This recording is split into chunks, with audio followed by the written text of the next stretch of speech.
لیکن ہمیں اگر بیک فٹ پہ لے کے آنا ہے تو تبھی آئیں گے، اس طرح تو کوئی نہیں ہے. یعنی میں تو ہمیشہ سے کہتا رہا ہوں کہ عدالتوں کے باہر احتجاج کرنا ہے. آپ نے تو کسی جگہ نہیں، آپ کے ساتھ جو اچھا آپ سمجھ رہے ہیں کہ احتجاج کریں گے کوئی سلوک آپ کو اور سخت ہوگا. بھائی جتنا سخت ہو رہا تھا اور ہی سخت کیا ہو سکتا ہے، یہ نہیں سمجھ رہے آپ لوگ یہ سمجھ رہے ہیں کہ ہم نے ایسا کیا تو پتہ نہیں کیا ہو جائے گا. کیا ہو جائے گا یار، جو کچھ ہو رہا اس کو آپ اس کی نشاندہی بھی نہ کریں. کم از کم آپ کو اس کی نشاندہی کرنی چاہیے، آپ کو چیزیں ساری سامنے لے کر آنی چاہیے. یہ فرق ہے ان چیزوں کا، یہی بار بار میں تذکرہ اور ذکر کرتا رہتا ہوں. مقصد میرا کیا ہے؟ مقصد بڑا واضح ہے. ہم اگر ہم نہیں عمل کرنا چاہتے یا نہیں ان چیزوں کو سمجھنا چاہ رہے تو یہ باتیں اپنی جگہ پر موجود رہیں گی، لیکن آپ کو اسٹریٹجی بدلنی پڑے گی. پولیٹیکل اسٹریٹجی اب بدلی ہے، اس کے نتائج آپ کو بہتر نظر آئیں گے. میں سمجھ رہا ہوں سوشل میڈیا کی اسٹریٹجی بھی آپ کو بدلنی چاہیے. میں تو بار بار ذکر کرتا رہتا ہوں.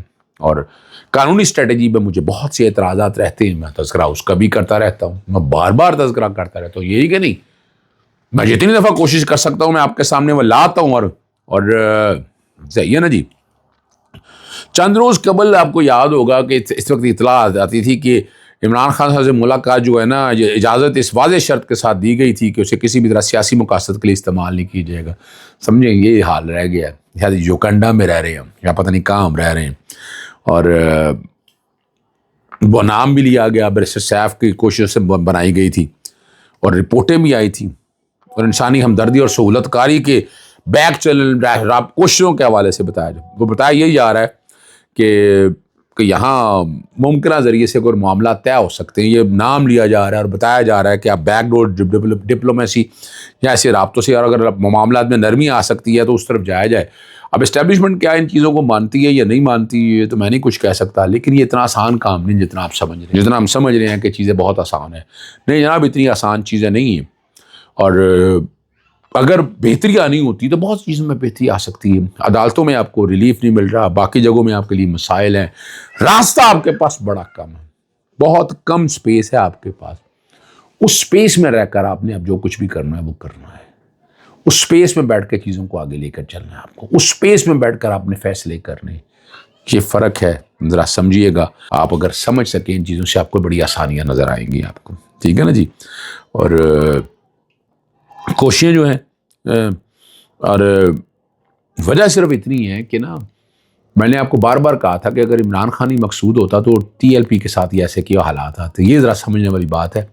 لیکن یہ سارے معاملات میں اگر ایک چیز سمجھا کہ اگر سیاسی جماعتیں ہماری اکٹھی ہو جاتی تو جو کچھ آج ہو رہا ہے یہ شاید نہ ہوتا اور بہت سے مسائل حل ہو پاتے. یہی فرق ہے.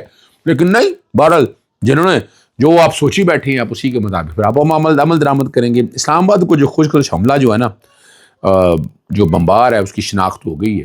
دہشت گرد کا نام یاسر خان نے، خودکش بمبار یاسر خان کا تعلق جو ہے وہ بتایا پشاور سے جا رہا ہے اور دہشت گرد افغانستان میں 5 ماہ گزار چکا ہوا ہے. اور تحقیقاتی حکام کے مطابق خودکش بمبار کے رشتہ داروں کو حراست میں لیا گیا اور بتایا یہی جا رہا ہے کہ بہادر خان کے بہنوئی کو کراچی سے گرفتار کیا گیا، بھائی کو پشاور سے گرفتار کیا گیا اور اہم سہولت کار نوشہرہ میں مارا گیا. سب سے اہم گرفتاری خودکش کے والد کو اسلام آباد کے پوش سیکٹر کے گھر سے گرفتار کیا گیا.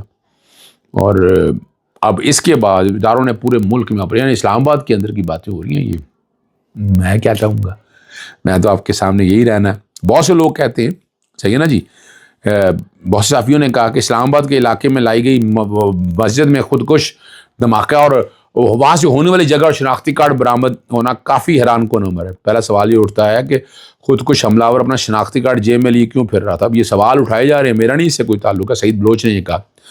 اور یہ بھی سوال کر رہے ہیں کہ شناختی کارڈ کیوں جیب میں رکھا تھا. میں ان کو چھوڑیے گا، باقیات میں سے بائیو میٹرک کر کے، اس کے لیے بائیو میٹرک کی میں نے بڑی محنت کی تھی کہ اگر ڈیڈ باڈی کسی کی برآمد شناخت نہیں ہوتی تو وہ طریقہ کار بنا کر رکھا کہ بائیو میٹرک، یعنی آپ بندہ اگر لاوارث لاش مل گئی ہے تو بائیو میٹرک کرائے، وہاں سے ڈیٹا مل جاتا ہے. اس کے لیے میں نے لاہور ہائی کورٹ کو کریڈٹ تھا جیسے ساجد محمود سیٹھی صاحب کو. ٹھیک ہے نا جی. اور یہاں یہ اور اس طرح سے پتہ بھی چل سکے گا نا کہ کون لوگ ہیں، کون سے چہرے ہیں اور کیا یہ تباہی و بربادی ہو رہی ہے. دہشت گردوں کے اوپر زیرو ٹالرنس ہونی چاہیے اور چھوڑنا نہیں چاہیے. ان لوگوں کو ان کے منطقی انجام کی طرف لے جانا بڑا ضروری ہے. ہم سمجھ سکیں تو بہت اچھا ہو جائے گا. بہرحال یہی فرق ہے کہ اگر ہم ان چیزوں کو اس احاطہ میں اگر لے کر جائیں تو نتائج بھی پازیٹو ملیں گے۔